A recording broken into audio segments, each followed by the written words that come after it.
کہ ہم اگلے کالر سے بات کرتے ہیں. جی السلام علیکم. السلام علیکم. وعلیکم السلام.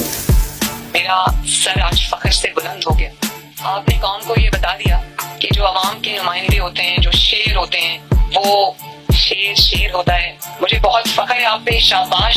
اور میں ٹی وی پہ جب یہ مناظر دیکھ رہی تھی تو مجھے کوئی حیرت نہیں ہوئی. یقین کریں مجھے بالکل حیرت نہیں ہے, کیونکہ وہ مثال تو آپ نے سنی ہوگی نا, جب کہتے ہیں کہ گیدڑ کی جب موت آتی ہے تو وہ شہر کی طرف بھاگتا ہے. کیونکہ آپ کے دن گنے ہوئے, یہ جو سیکیورٹی کے حصار میں آپ آتے جاتے ہیں, یہ سیکیورٹی بھی آپ سے اب واپس لے لی جائے گی انشاءاللہ بہت جلد.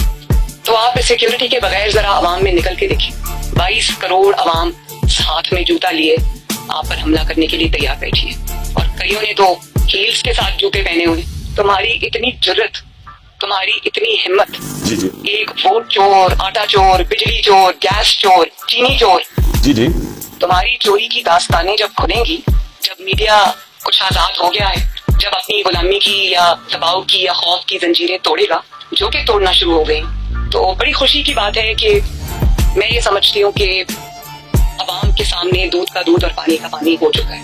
اور بڑی اچھی بات ہے کہ عوام کے اندر ایک اویئرنیس آ گئی ہے, جس میں اب آپ لوگوں کی آنکھوں میں دھول نہیں جھونک سکتے. اب وہ دور گیا جب آپ ظلم بھی کرتے تھے, زیادتی بھی کرتے تھے, ٹھوس اور دھاندلی بھی چلاتے تھے, اور دیوار کے پیچھے چھپ بھی جاتے تھے. اب ایسا نہیں ہوگا انشاءاللہ. میں یہ کہنا چاہتی ہوں کہ جو چند دن تم کو مہلت کے طور پہ مل گئے ہیں, اچھے سے پیکنگ کرنا, پرائم منسٹر ہاؤس میں کوئی چیز چھوڑ کے مت جانا.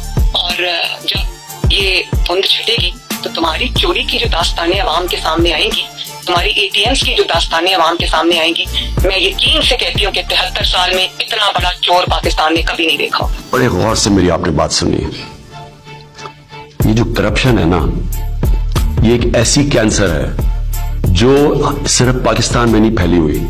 یہ ہر غریب ملک جو دنیا کا ہے اس کی بنیادی کرپشن ہے. کرپشن ایک ایسی چیز ہے جو ایک امیر ملک کو تباہ کر دیتی ہے, ایک دیمک کی طرح پھیل جاتی ہے. تو دو قسم کی کرپشن, ایک ہے حکمران کی کرپشن جو ایک ملک کو تباہ کرتی ہے, ملک کو مقروض کر دیتی ہے. یہ سارے غریب ملکوں کی کہانی ہے. پیسہ چوری کرو, اقتدار میں آؤ, پرائم منسٹر بنو, وزیر بنو, پیسہ چوری کرو, کیونکہ وہ آپ پیسہ ملک میں نہیں رکھ سکتے. اگر میں پٹواری ہوں, میں تھانے دار ہوں, میں سرکاری نوکر ہوں, تو چلے میں 1 کروڑ 2 روپے 2 کروڑ کی کرپشن کر لوں گا, 10 کی کر لوں گا, وہ میں اپنے گھر کے نیچے کھود کے تو نیچے چھپا دوں گا. لیکن جب میں اربوں روپے کی کرپشن کروں گا تو وہ تو میری گھر میں نہیں نہ آنے لگی, تو وہ پھر میں حوالہ ہنڈی سے ملک سے باہر بھیجتا ہوں, دگنا نقصان کرتا ہوں.